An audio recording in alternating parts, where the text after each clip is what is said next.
ঈদ মানে খুশি, ঈদ মানে আনন্দ, ঈদ মানে প্রত্যেকের সাথে ভালোবাসা ভাগাভাগি করে নেওয়া।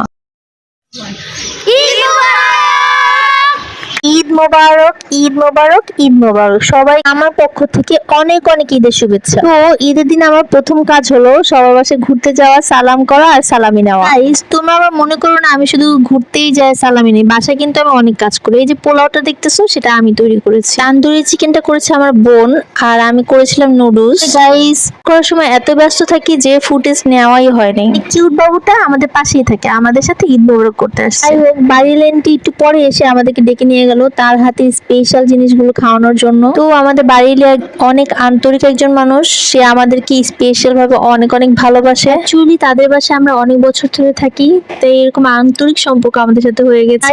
তারপর আন্টি আমাদেরকে ফ্রাইড রাইস আর তেলাপিয়ার মাছের ফিশ ফ্রাই খেতে দিয়েছিল, সেটা কিন্তু অনেক মজা ছিল। এমনিতে আমি মাছ তেমন একটা পছন্দ করি না, কিন্তু ফিশ ফ্রাইটা আমার কাছে খুবই ভালো লেগেছে। আমাদেরকে খেতে দিয়েছিল নবাবী সেমাই, যেটা তার মেয়ে আদিবা রান্না করেছে।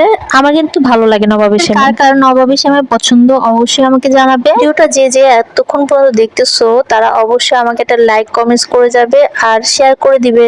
Thank you. ততক্ষণের জন্য অনেকক্ষণ ধরে অপেক্ষা করছিলাম।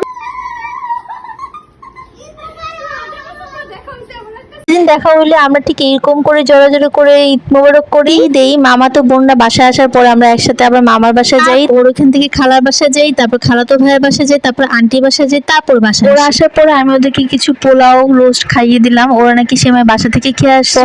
আনুশাস পার্লারে সবাই সাজুগুজু শুরু করে দিয়েছে। গাইস, বের হয়ে গেলাম মামার বাসায় যাওয়ার জন্য। প্রতি সময় 20 টাকা ভাড়া লাগে মামার বাসায় যেতে, আর আজকে 50 টাকা ভাড়া দিয়ে মামার বাসায় যাচ্ছি। এদের পায়ের দামি জুতোগুলো একটা ছবি তুলে নিলাম। গাইস, যেতে দেরি, কিন্তু ছাদে উঠতে একটু দেরি হলো না, লাফায় লাফায় ছাদে চলে গেলাম ছবি তোলার জন্য। যেদিন সুন্দর সুন্দর জামা পরে যদি ছবি না তুলি তাহলে জামাও তো মাইন্ড করবে, তাই না? আমাদের আনুষা কিন্তু খুব ভালো মেহেদি লাগাইতে পারে, তো আর তোমরা আমার হাত দেখলে বুঝতে পারবা। যদি কেউ মেহেদি লাগাইতে চাও সুন্দর সুন্দর হাতে, তাহলে অবশ্যই আমার সাথে যোগাযোগ করবা। থ্যাংক ইউ আনুষা, এত সুন্দর করে মেহেদি লাগাই দেওয়ার জন্য। আমি বাসায় গিয়ে দেখলাম মামি দুধ সেমাই আর জর্দা সেমাই করেছে, সাথে ফুচকাও ছিল।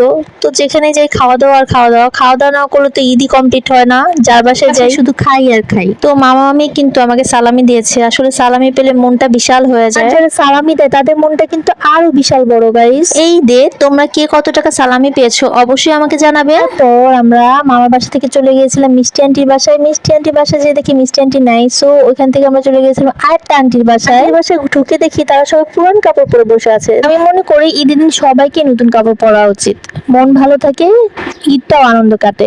ওদেরকে ডেকে ডেকে সবাইকে নতুন কাপড় পরিয়ে সাজুগুজু করিয়ে নিলাম, তারপর কিছু ছবি তুললাম। বলতেছিল আমি তাদের বাসায় যাওয়ার পর তাদের বাসাটা ঈদ ঈদ লাগতেছে। আমি সব সময় সবার বাসায় যে ঈদের দিন আনন্দ করা পছন্দ করি। ঈদের সারাদিন আমার এইভাবে ঘুরতে ঘুরতেই যায়, আর রাতে বাসায় আসছি 11:30টায়। বাসায় এসে আর কোনো কিছু খাওয়া হয় না। Thanks for watching, tata.